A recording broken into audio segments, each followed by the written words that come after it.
Bismillahirrahmanirrahim.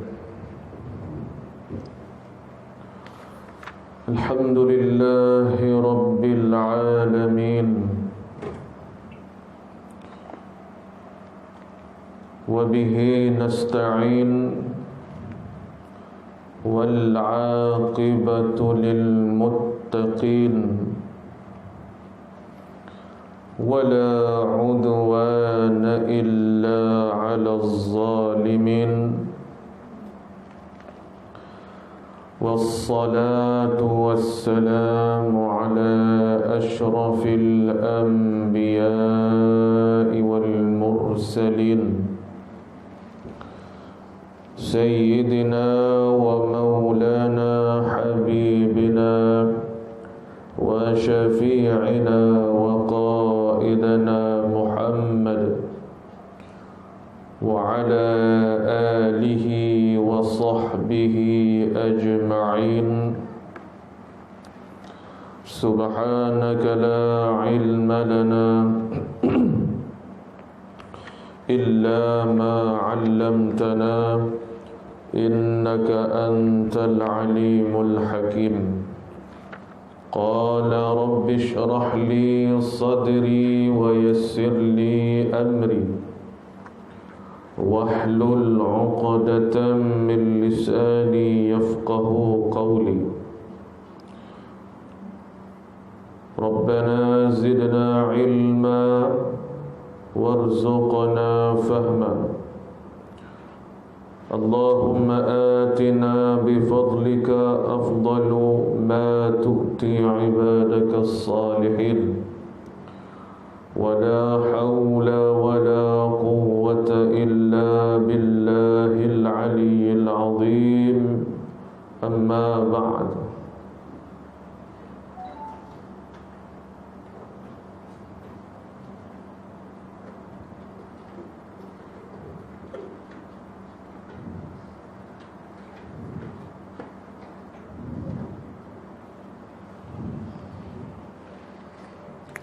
Muka surat 45.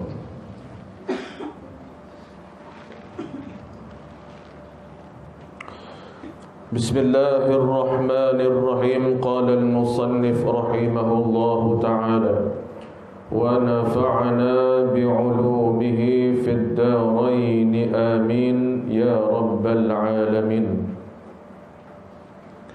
Sembahyang mu'adah,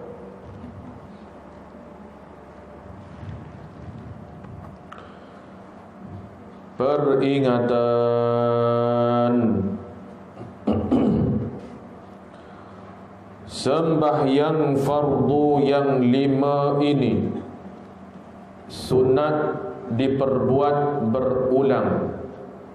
Sunat diperbuat berulang, dipanggil mu'adah. Yang disebut mu'adah atau i'adah, ulang sekali lagi. Tapi ulang di sini bukan ulang sebab yang pertama batal. Sebab tu dia kata sunat.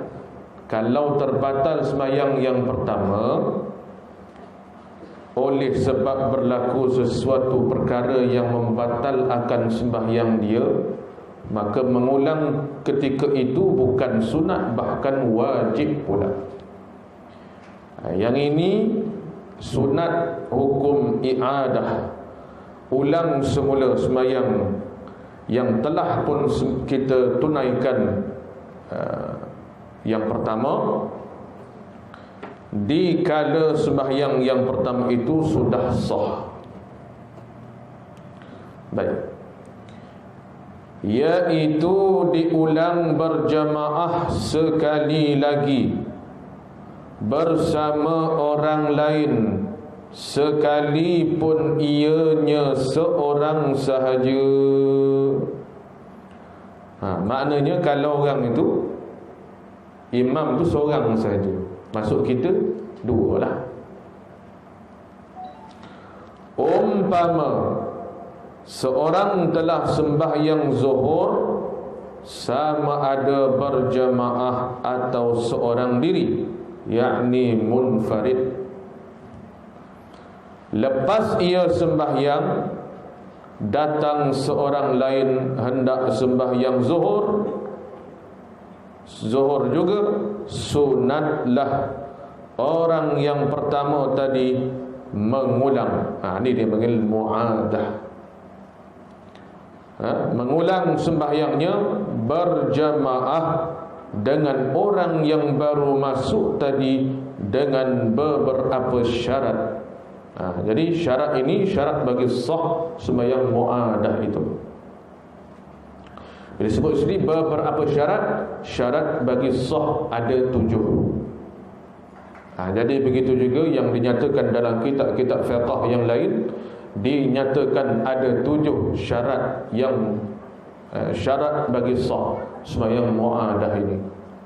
Kalau gugur satu syarat, tidak sah.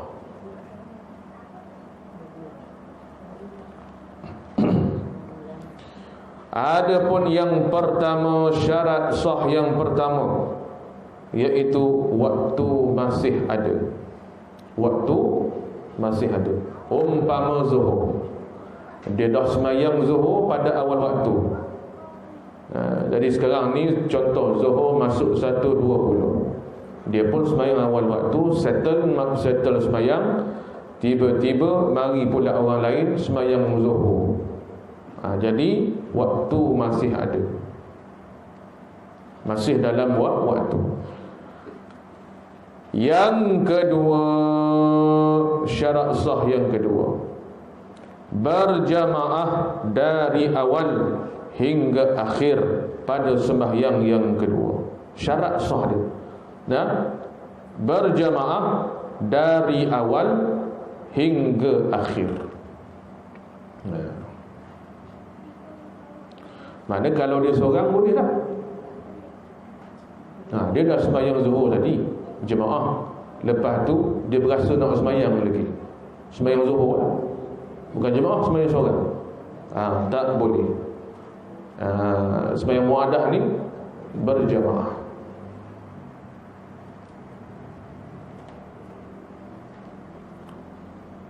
Kalau seorang tidak dituntut lagi. Kalau dia sembahyang juga tidak sah, sebab syarat sah ini. Yang ketiga, sembahyangnya yang pertama sah. Sembahyang pertama sah. Kalau sembahyang yang pertama tidak sah, sembahyang yang dia ulang balik itu jadi sembahyang apa dia? Sembahyang yang apa?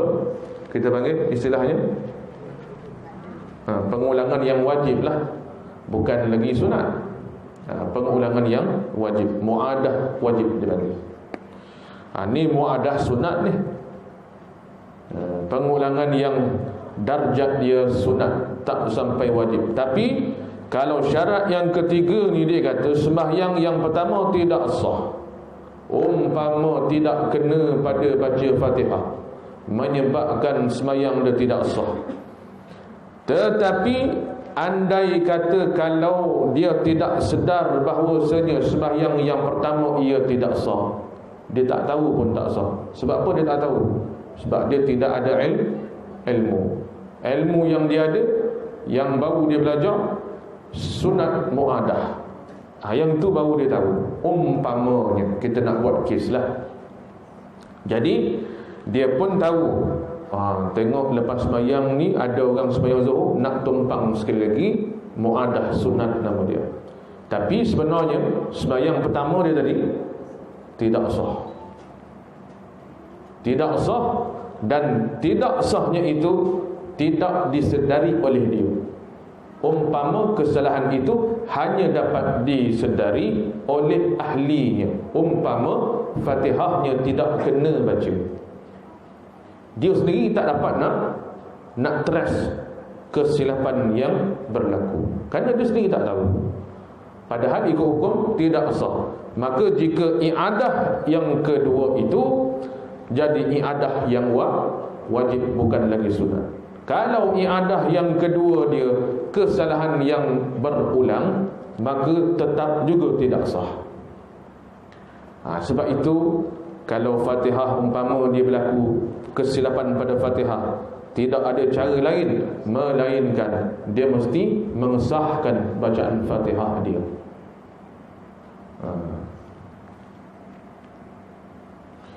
Ataupun qiyas kepada berlaku pembatalan sembahyang yang pertama disebabkan hal-hal yang lain, tapi hal itu menyebabkan batal sembahyang dia.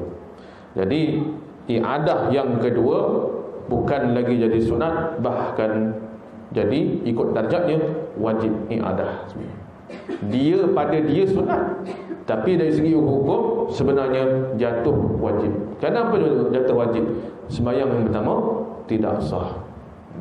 Kalau dia sendiri tak tahu yang sembahyang pertama dia tidak sah, jika berlaku pada pengulangan yang kedua, yang sepatutnya i'adah itu sepatutnya cover yang pertama. Jika kesalahan berulang yang sama, maka walaupun 10 kali dia i'adah, sama juga halnya umpama dia tidak sembahyang lah.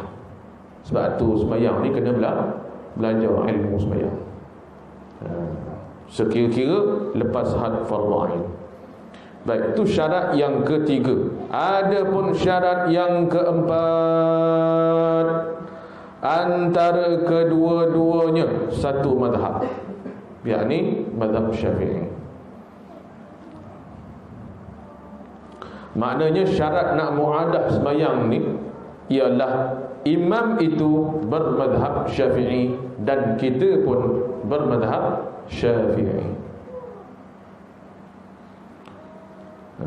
Macam kita sebut, contoh, imam itu adalah bermazhab Hanafi, umpama mazhab Hanafi, di mana orang yang bermazhab Hanafi ni mereka ada ijtihad bahawasanya apabila setelah ia berwuduk ada air sembahyang, tiba-tiba ia pegang kemaluannya, dan selepas daripada itu dia pun sembahyang. Kita tengok ni, tertengoklah umpama. Ni masalah kita sebut pada minggu lepas, ada sebut umpamanya. Jadi bagi yang bermazhab Hanafi, yang mana mereka berpegang kepada pandangan setelah memegang kemaluan tanpa lapik, kalau pada mazhab kita batal, batal wuduk, tapi pada dia tidak batal, bahkan dia sembahyang macam itu aja, walaupun selepas daripada dia angkat wuduk dia pegang kemaluan umpamanya. Buat contoh lah. Jadi kita pun nampak, tak nampak tu lain cerita. Ni nampak. Sebab itulah kata ulama, apabila kita nak ikut pada imam yang pada mazhab kita, imam ni batal dah sembahyang dia. Sebab apa? Pegang kemaluan tanpa lapik. Itu dalam mazhab Syafi'i. Sedangkan bagi mazhab dia tak batal. Jadi maknanya tak boleh kita ikut pada imam yang tersebut. Sebab itu dia kata syarat yang keempat, kedua-duanya, antara kita yang nak muadah dan imam yang kita nak ikut itu adalah bermazhab Syafi'i.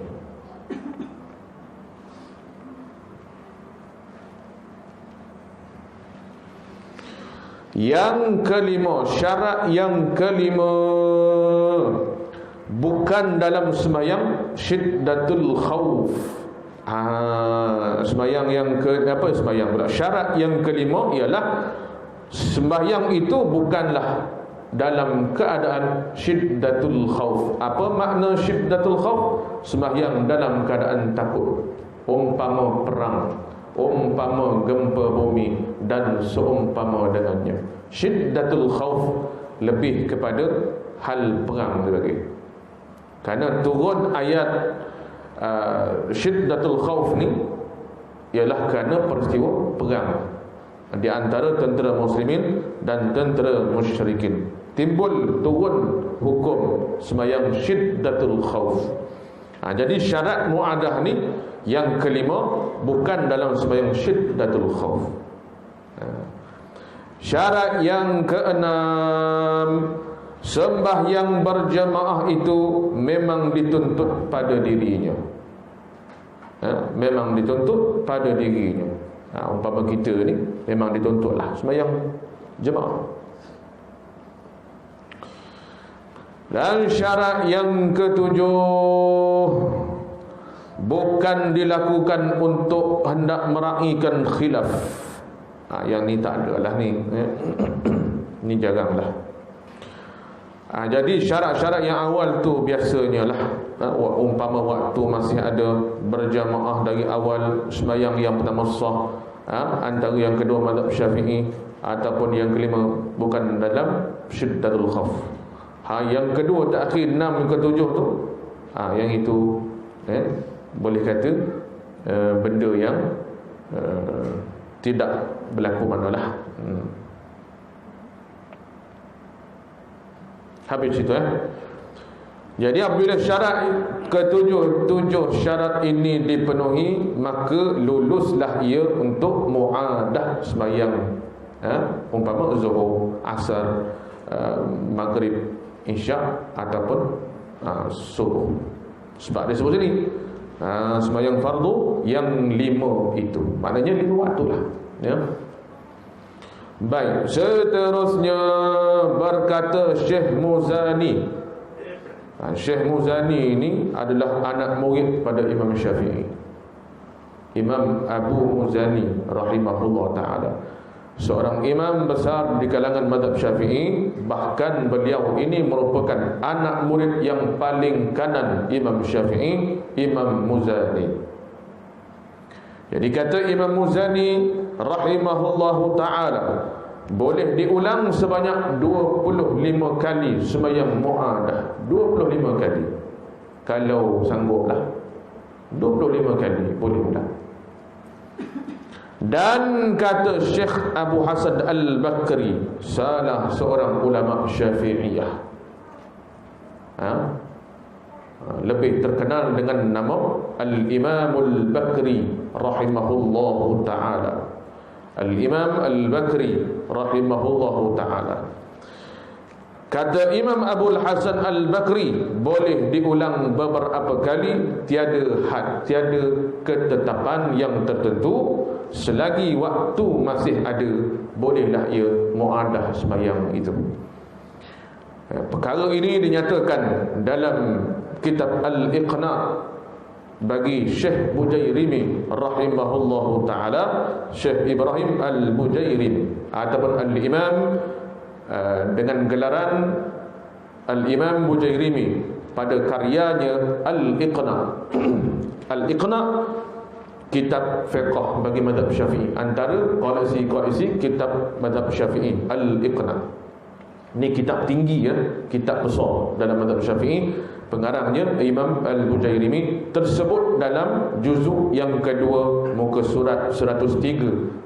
Maknanya sembahyang muadah ni disebutkan dalam kitab Al-Iqna'. Begitu juga dengan beberapa kitab yang tidak dinyatakan di sini.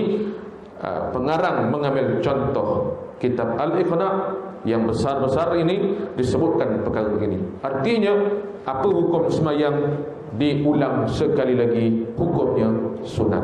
Tetapi sunat tertakluk kepada 7 syarat yang kita sebutkan tadi.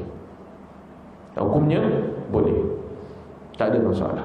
Bahkan ini yang banyak dilakukan oleh para salafus salih yang terdahulu. Dia sembahyang jemaah di masjid, settle, balik, dia sembahyang sekali lagi, berimamkan, bermakmumkan dengan bini dia kat rumah. Nampak? Jadi dapatlah bini dia itu berjamaah.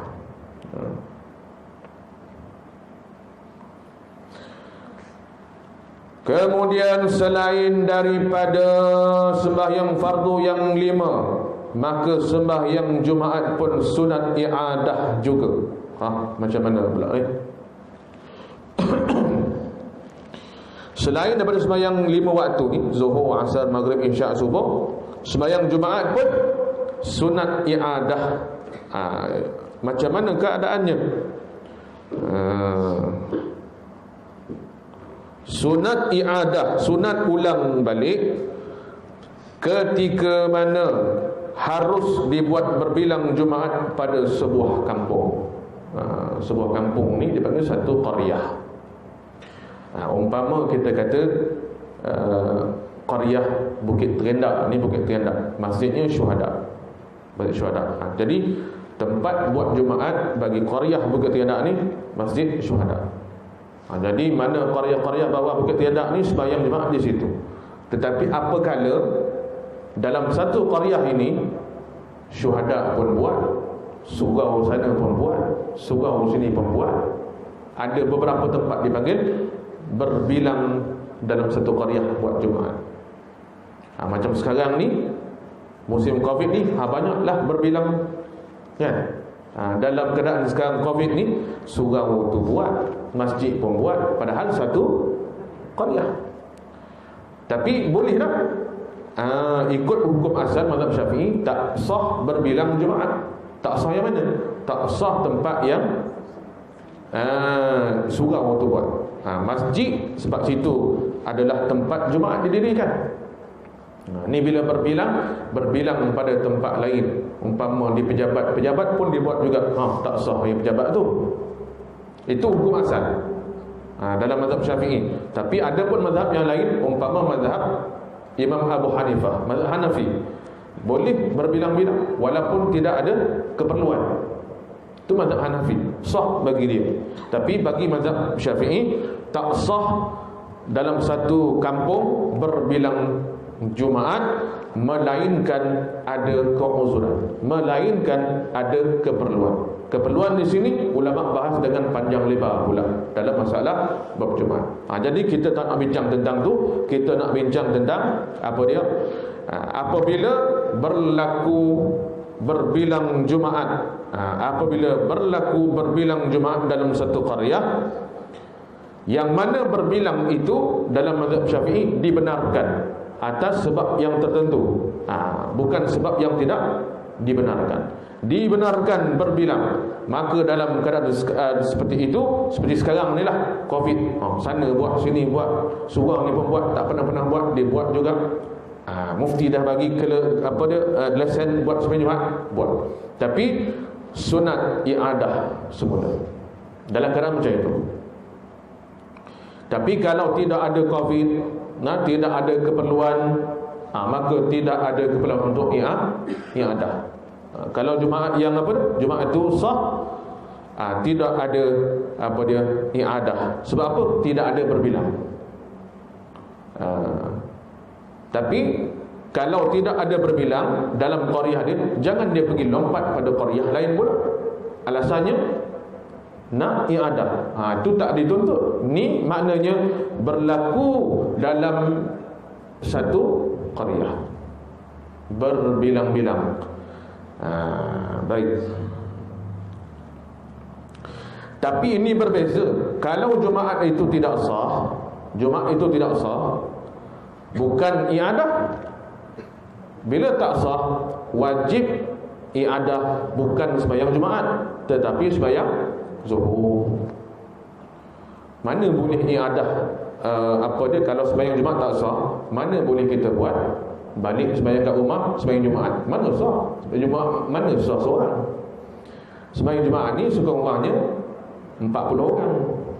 So syarat sah sembahyang Jumaat 40 orang. Jadi dia pun lurus bendul. Lurus sangat. Oi, ni tak sah ni Jumaat dia ni. Dia balik buat seorang-seorang kat rumah. Usalli fardhu Jumaat. Dia dah baca khutbah, dia dah imam, dia dah bilal, semua dia. Jadi tak sah. Sebab apa? Sembahyang Jumaat ni wajib berjemaah sekurang-kurang 40 orang. Cuma dalam keadaan berbilang-bilang, tempat tu habis dulu, tempat sana tak habis lagi, gi ulang pula kat situ, sunat hukum dia. Dalam keadaan berbilang-bilang yang diharuskan pada syarak.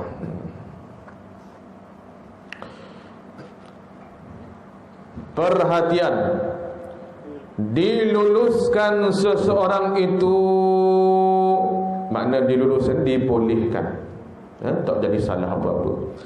Diluluskan seseorang itu meninggalkan sembahyang berjamaah yang hukum asalnya fardu kifayah. Fardu kifayah Bukan fardu ain atas tiap-tiap orang. Fardu kifayah bagi satu tempat. Tetapi bagi individu sunat muakkadah. Sunat muakkadah bagi tiap-tiap individu. Bagi satu kampung fardu kifayah. Jadi dibolehkan seseorang itu meninggalkan sembahyang berjamaah dengan sebab ada uzur umum seperti hujan lebat, yang menyebabkan sukar dia nak pergi ke tempat jemaahnya, angin kuat waktu malam, bainal maghrib wal isya, antara maghrib dan isya, contohnya berlaku ribut, tidak mengizinkan dia keluar untuk maslahah keselamatan, maka dibolehkan ia tidak menggugurkan jemaah dia. Lagi suhu yang sangat sejuk sehingga sekira-kira kalau keluar ia memberikan mudarat, atau sangat panas, sangat lecak. Lecak ni setelah hujan, nak pergi kan? Jawabnya kalau sampai masjid berselutlah dengan jubah-jubah dia tu, dan lain-lain. Qiyaskanlah seumpama dengannya. Atau uzur khas khusus seperti sakit, sangat lapar, takut terjumpa piutang, menuntut hutang, takut dia ni berhutang. Tiba-tiba dapat tahu tengah jalan pemberi hutang dengan pistolnya nak tuntut hutang. Umpama contoh. Padahal ia belum mampu membayarnya.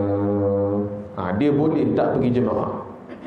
Kalau pergi ke kan, jawabnya mungkin berlakulah perkara-perkara yang tidak sepatutnya. Jadi kalau belum mampu bayar, tapi kalau dia dah mampu bayar, hukumnya lain pula. Itu wajib dah dia bayar hutang.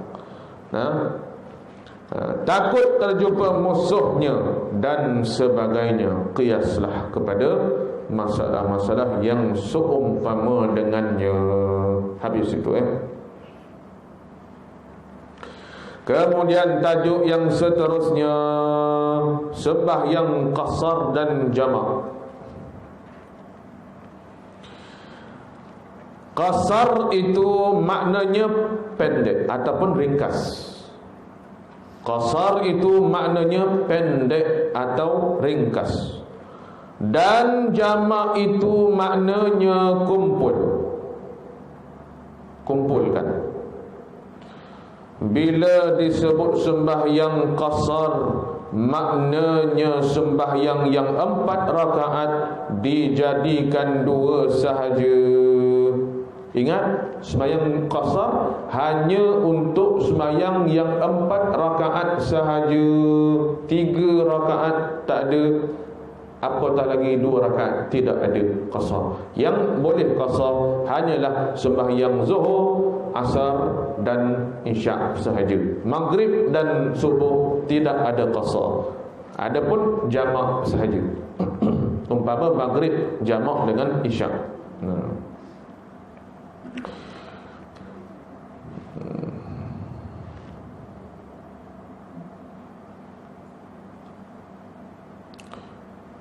Dan bila disebut sembahyang jamak, maknanya sembahyang zuhur dikumpulkan dengan asar, dan sembahyang maghrib dikumpul dengan isyak. Dalilnya ialah, bacalah bawah tu hadis yang nota 2 bawah, hadis Muaz bin Jabal. Bacalah situ. Kedua-dua cara ini ialah keringanan atau kemudahan yang dikurnia oleh Allah ataupun hadiah daripada Allah Subhanahu wa ta'ala kepada hambanya dalam masa musafir. Kerana orang musafir itu di dalam kesusahan, dari itu diberi keringanan dan kemudahan, dipanggil rukhsah. Rukhsah dipanggil keringanan dalam ibadat. Kemudian orang yang musafir dalam perjalanan yang jauh dengan tujuan yang diharuskan. Yang diharuskan tu tolong gariskan situ, dhabit sikit. Bukan tujuan maksiat. Boleh catat situ, yang diharuskan pada syarak, yang dibolehkan pada syarak, bukan tujuan maksiat kepada Allah. Adalah diberi kemudahan, boleh memendekkan, yakni qasar sembahyang 4 rakaat dijadikan 2 sahaja, iaitu sembahyang zuhur, asar dan isya. Adapun maghrib dan subuh tidak boleh diqasar kerana sudah pendek. 3 maghrib tak boleh qasar. Sebab kalau ambil kira 2 qasar tu tolak 2. Jadi kalau maghrib tolak 2 jadi 1. Kalau subuh 2 tolak 2, tak sembahyang lah jawabnya. Dia bagi jamak takyah, dia bagi jamak takyah.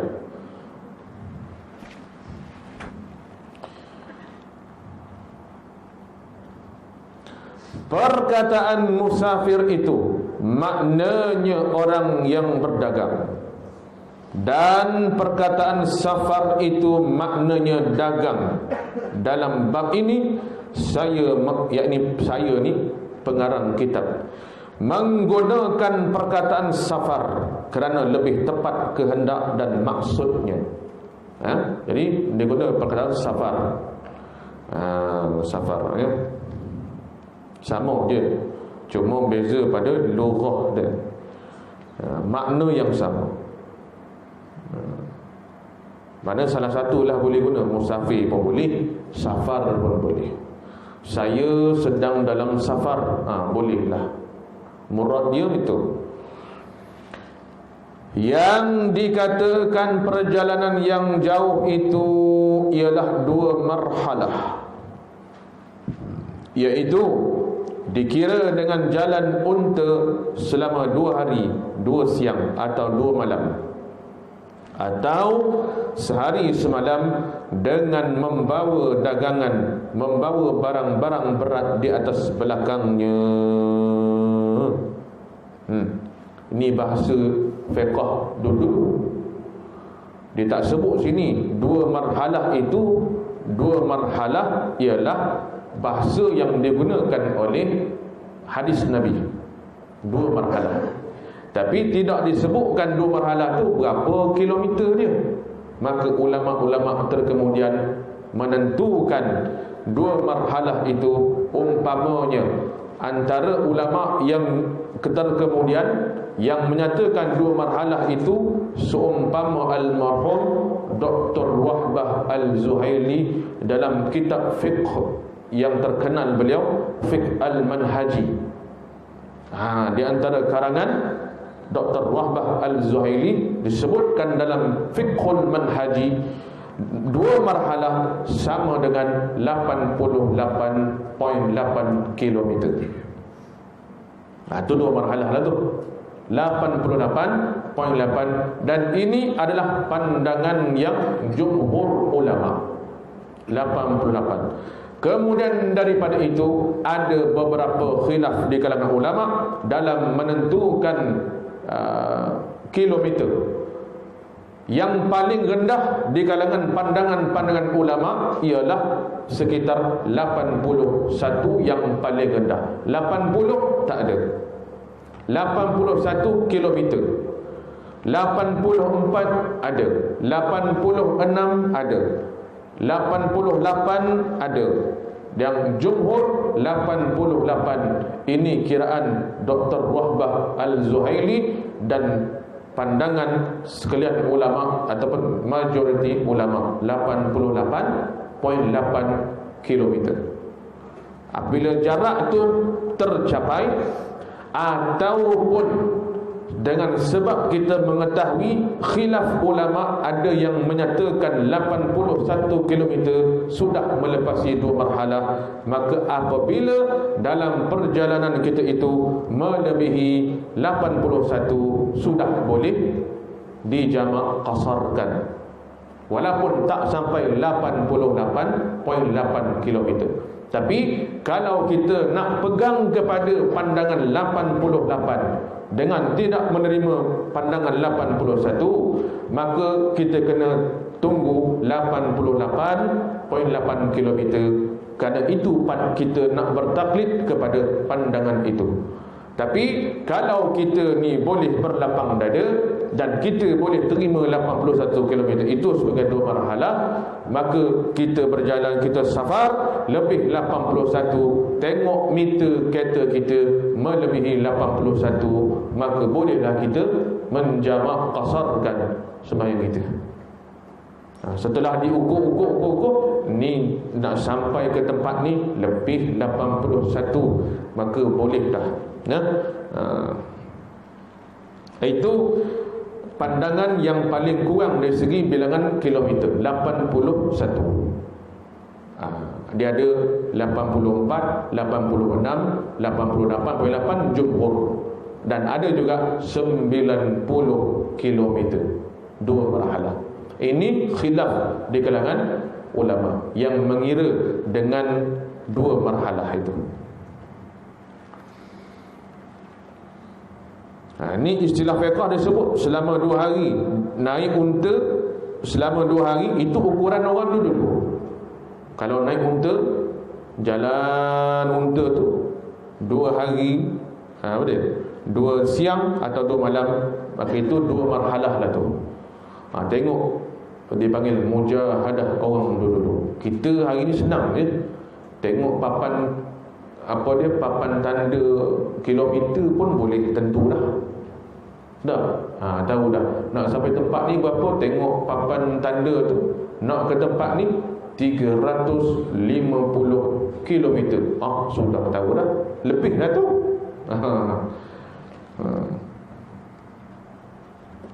Maknanya apakah kita mesti melepasi had itu? Kena tunggu jalan sampai 81 baru boleh? Tak. Maknanya tak semestinya kena lepas angka 81. Kita sampai di tengah perjalanan, sedangkan kilometer kita belum sampai pun 50, baru 40 kilometer, boleh dah jamak masa tu. Yang penting jarak perjalanan itu memenuhi syarat. Apa dia? Lebih 2 marhalah. 2 marhalah atau ke atas lebih. Mana kalau kita nak pergi Kuala Lumpur, Kuala Lumpur ni dah tentulah lebih 2 marhalah. Kita nak pergi Kuala Lumpur, kita keluar pukul 12.30 hari, Zuhur 1.20. Jadi kita keluar 12.30 hari daripada rumah ni, ataupun pukul 1 lah, pukul 1. Pukul 1 kita start kereta keluar. Jadi keluar nak pergi Kuala Lumpur ni, jadi sampai 1.20 sampai dekat Lubuk Cina umpamanya. Lubuk Cina dah sampai 2 marhalah belum? Belum lagi. Tapi dah keluar Qaryah dah lebih Qaryah dah pun. Berapa sungai dah lepas tu. Jadi boleh tak kita nak masuk Zuhur lagi dekat Lubuk Cina, orang pun azan. Sampai ke Lubuk Cina azan Zuhur, boleh berhenti buat jamak qasar selalu, jamak takdim kat Lubuk Cina tu. Tak payah tunggu kat Kuala Lumpur. Faham tak? Banyak orang faham kena lepas dulu 88 km tu baru boleh jamak. Salah tu. Pun boleh juga, tapi dia punya pemahaman tu salah. Masa sampai Lubuk Cina belum pun sampai 40 km. Kan? Tapi dah lepas dah. Dia panggil apa? Qaryah. Dia macam ni, nak tahu lepas Qaryah berapa kilometer. Disebut dalam kitab-kitab Jawi lama, disebut lebih kurang dalam 8 atau 9 kilometer. Lebih pada tu kira lepas Qaryah itu 8 atau 9 kilometer. 8 atau 9 km keliling daripada tempat rumah kita itu. Lebih jarak 8 km, masuk waktu boleh sembahyang dah. Nampak? Umpama baru jalan 11 km, boleh dah. Begitu juga dengan balik nanti. Nah, balik nanti jangan sampai masuk qaryah. Luar qaryah, luar daripada 9 km tu boleh kita jamak lagi, walaupun dah sampai Melaka, walaupun dah sampai Masjid Tanah lagi. Boleh buat jamak lagi. Kalau sekiranya belum melepasi had masuk qaryah. Kalau dah masuk qaryah, tamat rukhsah tu tak boleh diambil lagi, kena buat tamam dah sembahyang kita tu. Baik, seterusnya, jika di kota, di bandar atau di kampung di mana tempat seseorang itu tinggal, sama ada watannya. Watannya sini bermakna dengan makna tempat mukim ia. Watan, tempat tinggal ia.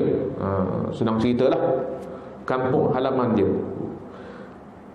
Atau bukan tempat tinggal dia, maka awal safarnya dikira dari mula keluar dari kota itu. Di negeri kita bolehlah dikira sebaik saja lepas daripada kawasan majlis perbandaran. Disebut juga kita lama majlis perbandaran ni. Istilahannya majlis perbandaran, atau bandaran atau majlis tempatan. Dan di kampung-kampung jika ada parit atau sungai, dikira sebaik lepas parit atau sungai, atau sempadan dikira dari sempadan. Jika tiada dikira setelah habis kawasan perumahan dan habislah safarnya.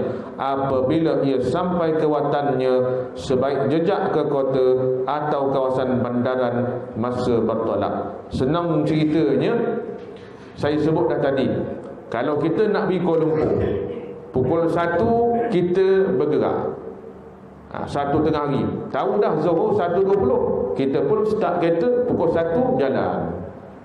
Jalan. Lepas 8 km, maknanya dah boleh dah jamak. Boleh jamak qasar dah. Tengok lebih 8 km. Istilah di sini tu tadi panjang tu, lepas parit, lepas sungai, lepas kampung.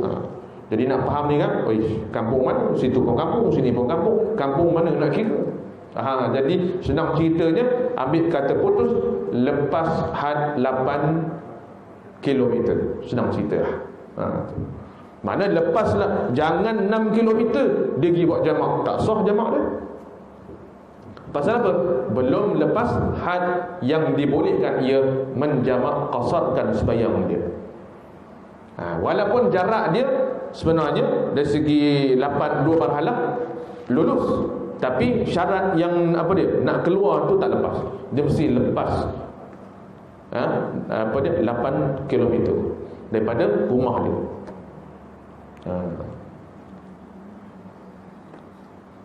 Tapi satu lagi, kalau masuk waktu dah masuk waktu, umpama dia nak pergi Kuala Lumpur 1.30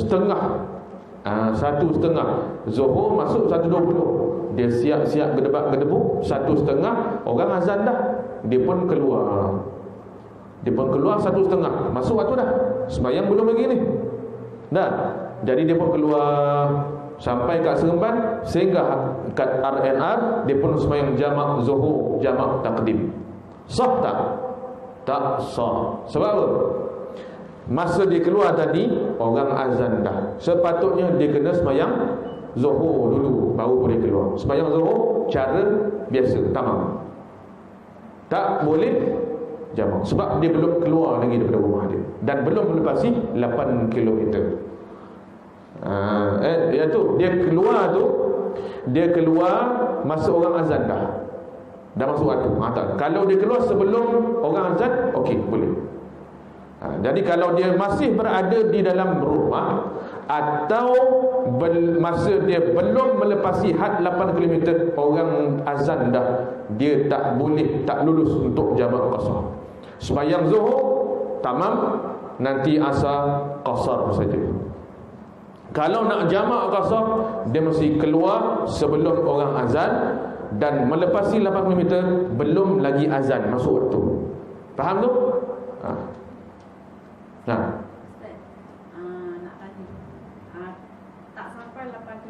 Tapi dah lepas sungai besar, boleh kasar ke? Tak boleh. Dia kena lepas tu 8 km. Sebab tu itu anggaran yang anggaran yang disebutkan oleh ulama. 8 km. Ambil hak tu saja, senang. Itu mudah.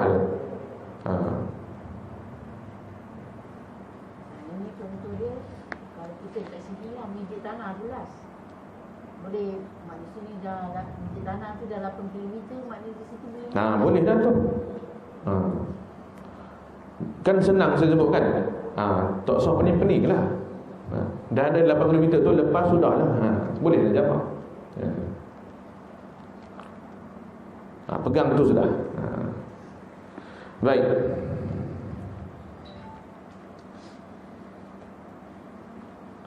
Mana ni? Sebaliknya, jika tempat yang ia kembali itu bukan watannya, jika tempat yang ia kembali itu bukan watannya, bukan tempat ataupun tempat ia mukim atau tempat halaman dia, maka hukumnya ada 3 macam. Nak boleh buat jamak qasar ni, ya. Satu, jika niat hendak berhenti terus, niat iqamah di situ. Ni bukan qamat. Kan dia bersama situ dia iqamat pula. Bukan iqamat sembahyang. Niat iqamah maknanya berhenti di situ. Maknanya menetap terus. Maka sampai saja di tempat itu, putuslah safarnya serta merta.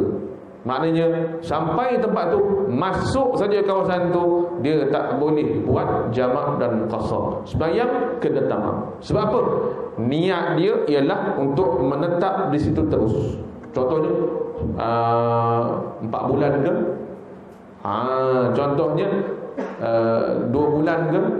Sebab apa? Dia tempoh yang dibenarkan di situ 3 hari. 3 hari tak masuk, pergi dan balik. Itu yang dibenarkan. Tapi ni kita cerita lagi lah. Baik.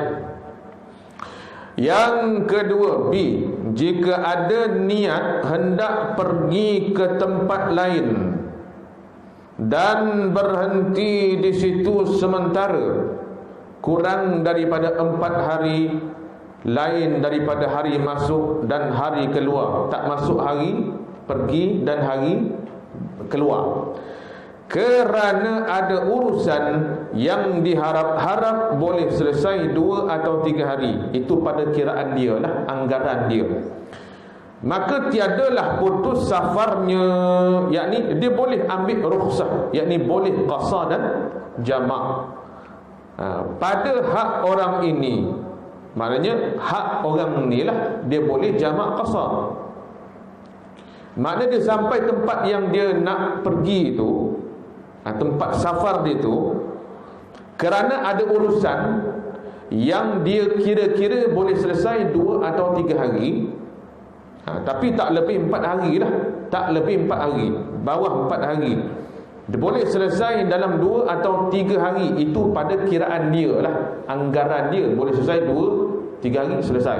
Maka dalam tempoh 2-3 hari itu, dia boleh jamak dan qasar. Baik. Sekiranya tidak selesai urusannya, anggaran tadi 2-3 hari boleh selesai. Bila dah lepas 2-3 hari, rupa-rupanya bertambah-tambah masalah. Tak tahu pula. Tadi mula-mula anggaran 2-3 hari, Bila dah 2-3 hari, nampaknya tak selesai, bahkan bertambah-tambah pula, sehingga sekira-kira dia pula tak dapat nak menganggarkan berapa hari nak siap ni projek dia ni. Umpamanya, ya, maka jika tidak selesai urusannya demi sehari ke sehari, maka diluluskan, dibolehkan ia qasar dan jamak sehingga 18 hari. 18 hari. Dia tak tahu, boleh jadi 10 hari, boleh jadi 20 hari, boleh jadi macam-macam lah. Jadi ketidakpastian urusannya boleh selesai bila, maka diluluskan, dibolehkan dia jamak dan qasar di tempat itu sehingga 18 hari. Tak selesai juga 18 hari, had dia sampai 18 hari je. Lepas tu kena tamam lah. Nampak?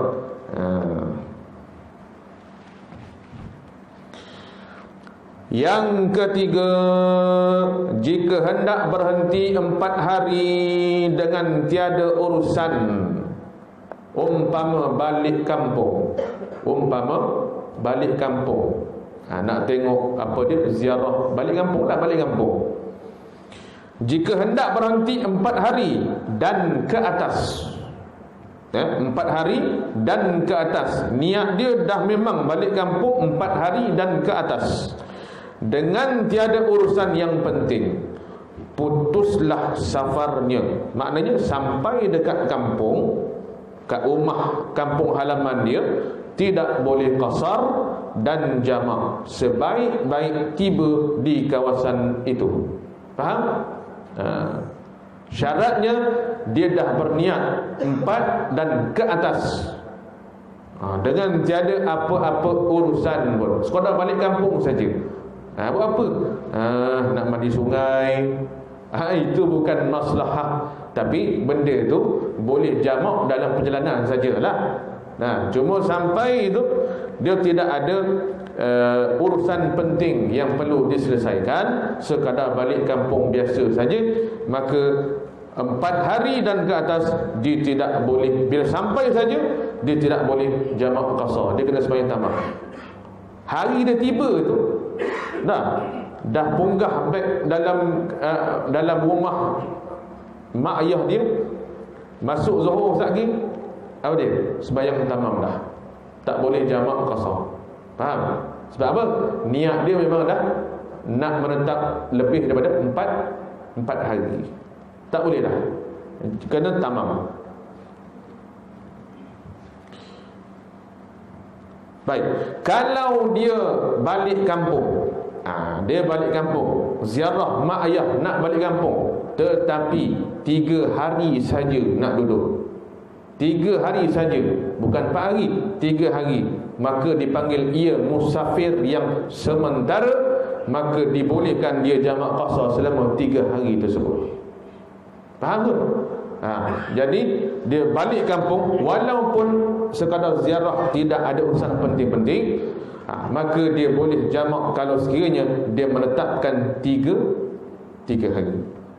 Tapi kalau dia dah buat perancangan, kita nak balik rumah, balik kampung ni, dah tetapkan niat, dah tetapkan 7 hari, sampai kat kampung nanti tak boleh jamak qasar. Tapi kalau dia sampai kat kampung, dia dah memang perancangan dia memang nak menetap 2 hari saja, had dia sampai 3 hari, sehari ke 2 hari ke atau 3 hari, maka diluluskan dia untuk jamak qasar sepanjang tempoh sehari, 2 atau 3 itu. Nampak?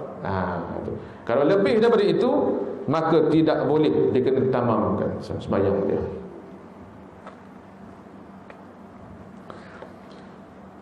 Sikit lagi insya-Allah. Bagi membolehkan seseorang mengerjakan sembahyang qasar itu, hendaklah ada 8 syarat. Yang pertama, bahawa safarnya itu tidak bertujuan kerana membuat maksiat, seperti hendak mencuri atau berpoya-poya dengan perempuan yang tiada halal baginya. Maknanya kalau tujuan dia maksiat, maknanya tidak diluruskan ia jamak qasar walaupun jarak perjalanan safar itu melebihi 2 marhalah. Ya. Baik. Di sini timbullah beberapa persoalan. Yang maksiat itu luas artinya. Dia bagi contoh ini mencuri itu maksiat juga. Berpoya-poya dengan perempuan itu contoh maksiat. Lain daripada itu, kalau umpama tengok bola, pergi Shah Alam tengok Piala Malaysia perlawanan akhir, maksiat tak? Maksiat tak pergi tengok bola tu? Kena tahu dulu hukum tengok bola tu apa? Maksiat ke tak? Kalau setakat nama tengok bola, tak maksiat.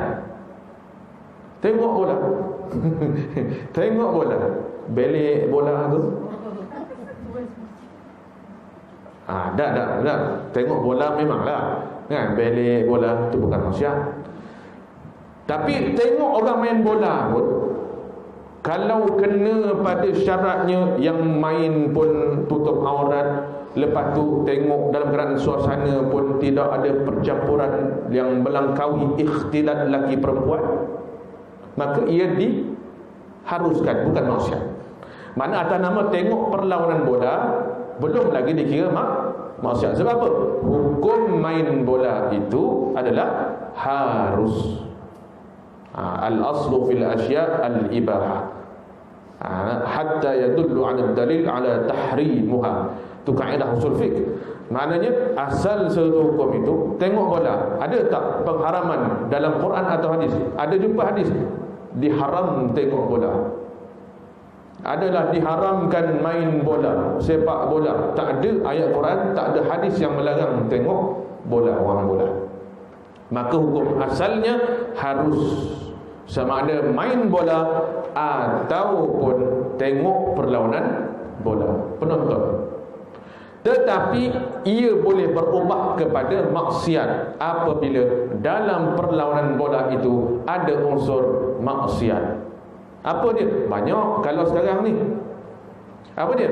Percampuran di antara lelaki dan perempuan yang masing-masing mendedahkan aurat, maka itu semua perkara-perkara yang syubhah.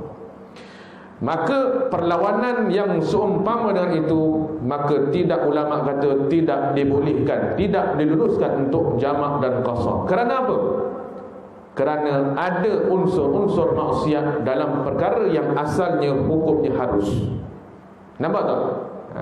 Jadi semata-mata atas nama tengok perlawanan bola tak boleh dikata maksiat lagi, sehinggalah ada unsur-unsur di dalamnya perkara yang merosakkan hukum asal harus itu. Seumpama ada maksiat, umpamanya ikhtilat yang tidak dijaga. Ikhtilat ni campur lelaki perempuan, maka Islam tidak membenarkan pelanggaran ikhtilat semacam itu. Maka perjalanan menonton bola seumpama itu dikira tidak diluruskan untuk jamak dan qasar.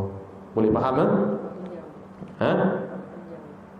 Walaupun jauh tak boleh, dia kena tamam. Semayang wajib, semua jamak qasar je tak boleh. Pasal apa? Perjalanan itu ada melibatkan benda yang syubhah. Iyalah hari ni tengok bola kan, apa tak syubhahnya? Orang tak semayang dalam tu, datang pukul 2 petang beli tiket dah, duduk asar tak semayang, maghrib tak semayang, isyak tak semayang. Pasal apa? Semata-mata nak rebut tempat duduk. Maksiat dah tu. Maksiat dah tu. Maksiat ni bukan lelaki perempuan zina je nama maksiat, umum maksiat tu. Sesuatu pelanggaran hukum Allah disebut maksiat. Jadi kiaskanlah. Kalau saya nak pergi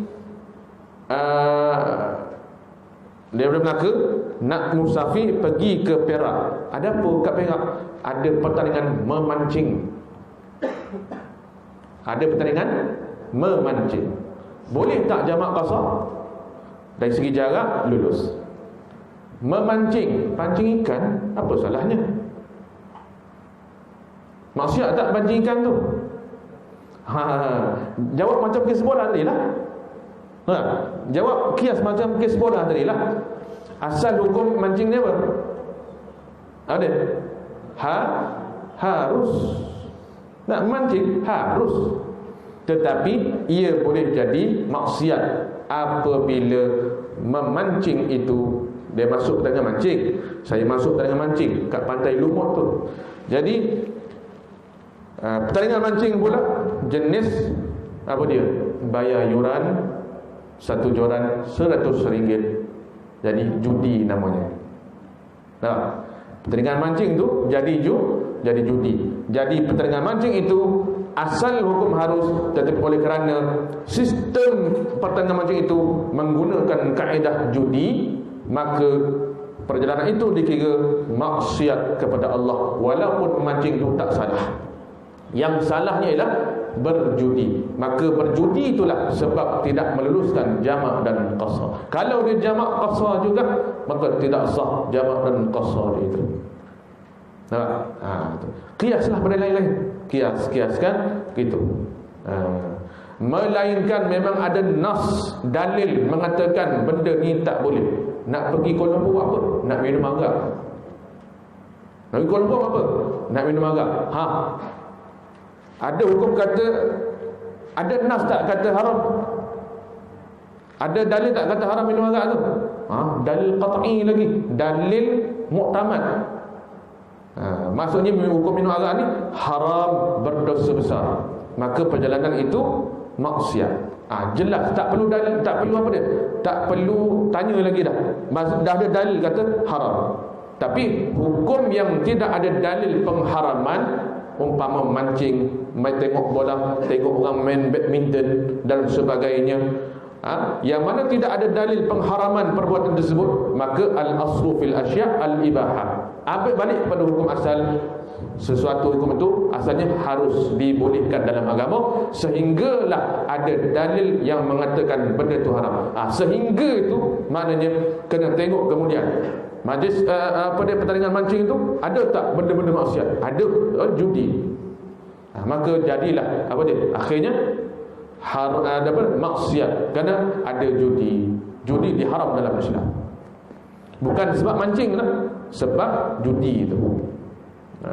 Terkait dengan mancing, memancing yang ada unsur maksiat, maka tidak dibenarkan untuk jamak dan qasar. Kias dengan lain. Baik. Yang kedua, perjalanannya jauh 2 marhalah atau lebih, bagaimana telah dinyatakan di awal fasal ini. Saya dah sebut tadi. Berapa tadi?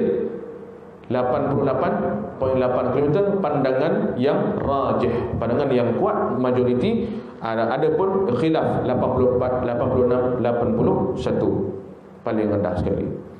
Yang ketiga, sembahyang yang diqasar itu ialah jenis sembahyang 4 rakaat dikerjakan tunai, dari itu tidak diluluskan qasar. Sembahyang qada yang ditinggalkan masa dalam tempat kediaman, malahan iaitu wajib diqada dengan tamam sempurna 4 rakaat. Ni syarat yang ketiga. Dia nak sembahyang zuhur secara qasar. Dia nak sembahyang zuhur qasar, tetapi masa di rumah dia ada tak sembahyang zuhur, dia tinggal sembahyang zuhur, dia tak sembahyang sebelum ni lah. Jadi sembahyang tu boleh tak jamak? Tak boleh, dia kena qada. Dia kena qada. Yang tamam-tamam lah qada, kena wajib qada. Maksudnya tak boleh nak jamak, tak lulus. Sebab apa? Kes tinggal sembahyang. Kes tinggal sembahyang.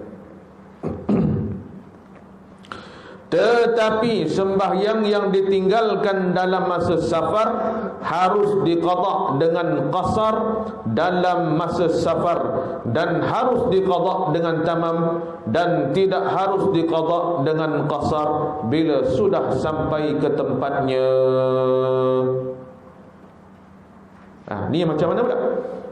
Tetapi dia kata sembahyang yang ditinggalkan dalam masa safar, dia dalam musafir, dia tinggal sembahyang, dia tak sembahyang, maka dibolehkan qada dibolehkan qada dengan qasar dalam masa permusafirannya. Dalam masa musafir dia tinggal sembahyang, kemudian dia qada, boleh dengan qasar juga. Ya. Dan harus diqada dengan tamam, boleh juga qada dengan tamam. Ada pilihan di situlah. Dan tidak harus, yakni tidak boleh diqada dengan qasar bila sudah sampai ke tempatnya. Masa dalam musafir dia tak settle yang dia tinggal masa musafir, dah balik rumah baru dia nak sembahyang, tak boleh lagi secara qasar tamam. Sebab apa? Dah sampai ke tempat mukim dia atau tempat mastautin dia tu. Yang keempat, syarat yang keempat, mahu ada niat mengerjakannya dengan qasar dalam takbiratul ihram, seperti katanya usalli fardhu dhuhri maqsuratan.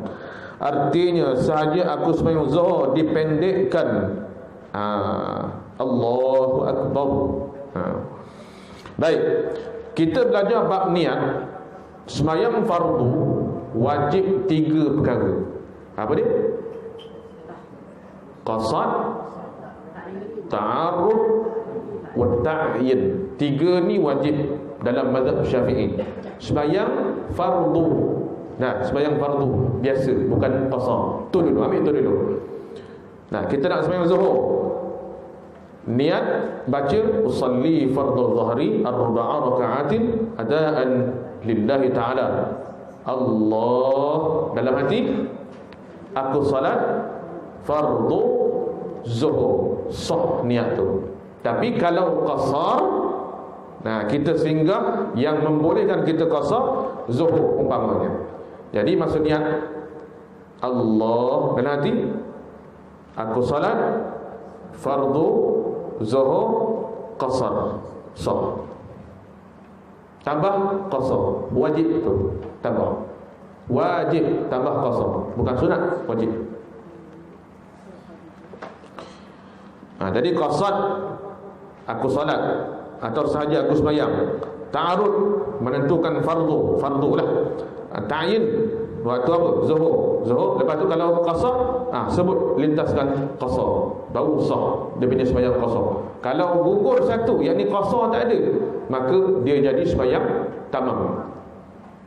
Jadi kalau dia buat 2 rakaat qasar, tapi dari segi niat dia tak menjatuhkan qasar masa lintasan tu, tidak ada, tak kena dia tu. Tapi dia sembahyang 2 rakaat, tak sah sembahyang qasar itu.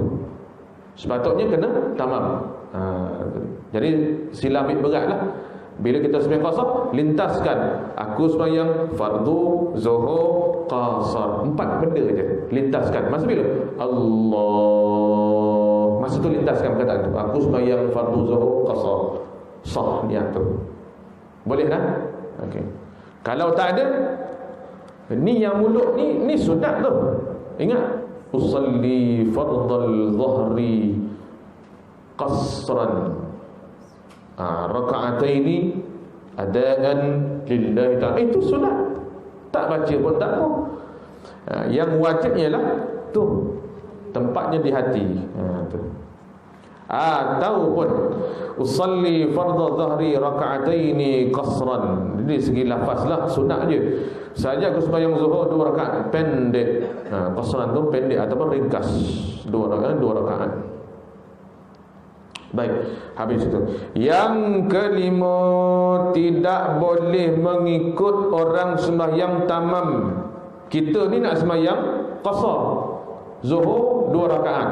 Tiba-tiba kita singgah satu masjid nak sembahyang qasar, kita pergi ikut imam yang sembahyang 4 rakaat. Boleh tak? Tak boleh. Habis macam mana nak buat tu? Sembahyang berasing lah.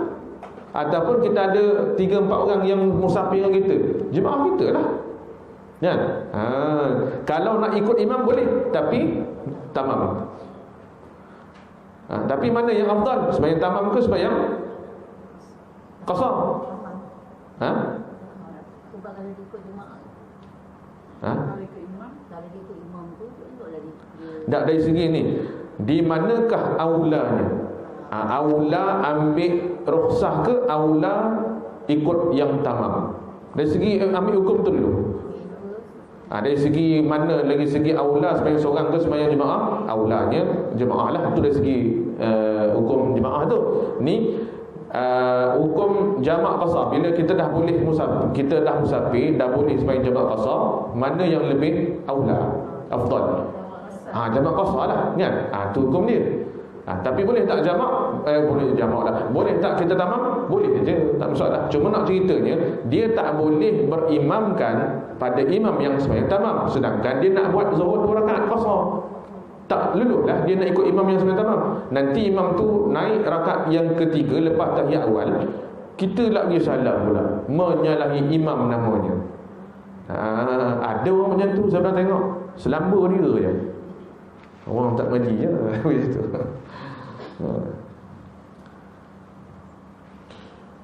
Lepas tu tanya dia, awak belajar mana ni? Ada ustaz saya balik Jordan mengajar macam tu. Jordan mana tak tahu. Wahabi ke? 6. Syarat yang ke-6. Tak habis lagi tu. Tidak boleh mengikut orang sembahyang tamam sekalipun sebahagian sahaja daripada sembahyangnya.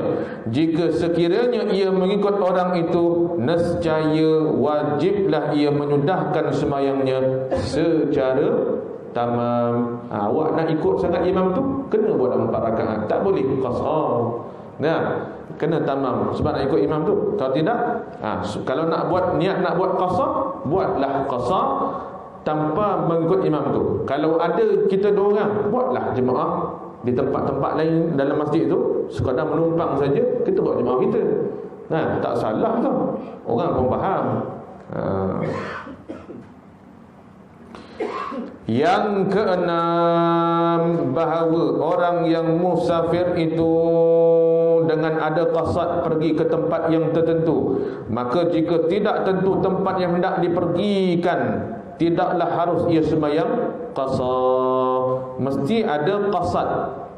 Tujuan pergi tempat tu mesti ada tujuan. Tujuan yang diharuskan pada syara' lah, bukan maksiat. Kalau maksiat tu kita dah sebut tadi. Ini kalau dia musafir, dia tak tahu. Orang tanya nak pergi Kuala Lumpur apa, entahlah, tak tahulah. Jadi tak boleh qasar. Mesti ada qasad pergi sebab apa yang diharuskan. Yang ke-7, berkekalan safarnya sehingga sempurna sembahyang. Maka jika ia tengah sembahyang dalam kapal atau dalam kereta umpamanya, tiba-tiba kapal sampai ke pelabuhan tempat tinggalnya, tempat mukimnya, nescaya wajib ia sudahkan dengan tamam. Dia sembahyang atas kapal umpamanya, masa dia tengah-tengah sembahyang lagi, masa dia tengah sembahyang tu masih dalam musafir lagi. Bila ada 1 rakaat lagi, dah masuk dalam qaryah dia, wajib dia sudahkan dengan tamam sembahyang dia tu. Faham ya? Sama ada naik kereta ke atau naik kapal. Bagi contoh, masa dia tengah sembahyang dalam keadaan bergerak lah ni, kapal ke, niat dia kasar. Ialah niat dia kasar, tapi kalau dah masuk dalam ni, dia kena sudahkanlah dengan tamam. Teruskanlah.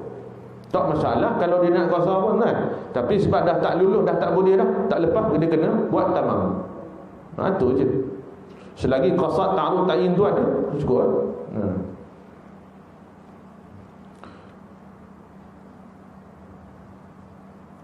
Dan yang ke-8, tahukan hukum bahawa orang musafir harus mengerjakan sembahyang dengan qasar. Maka jika tidak tahu, wajib ia sembahyang tamam. Maknanya tak ada ilmu nak sembahyang jamak qasar, tak tahu benda pun. Jamak tahu tak? Apa benda tu jamak? Jimak saya tahu. Contoh je. Jimak semua tahu. Jamak saya tak nak belajar. Jadi wajib sembahyang tamam. Wallahu a'lam. Sampai situ dulu insya-Allah. Sambung pada minggu depan peringatan tu insya-Allah.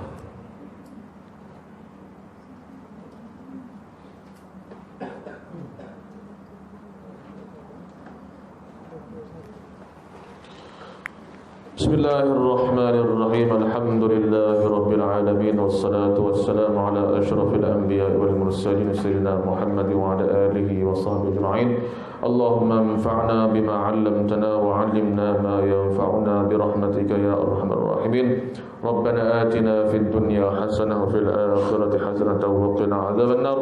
Wa sallallahu ala sayyidina Muhammad wa ala alihi wa sahbihi wasallam. Alhamdulillahirabbil alamin. Thank you.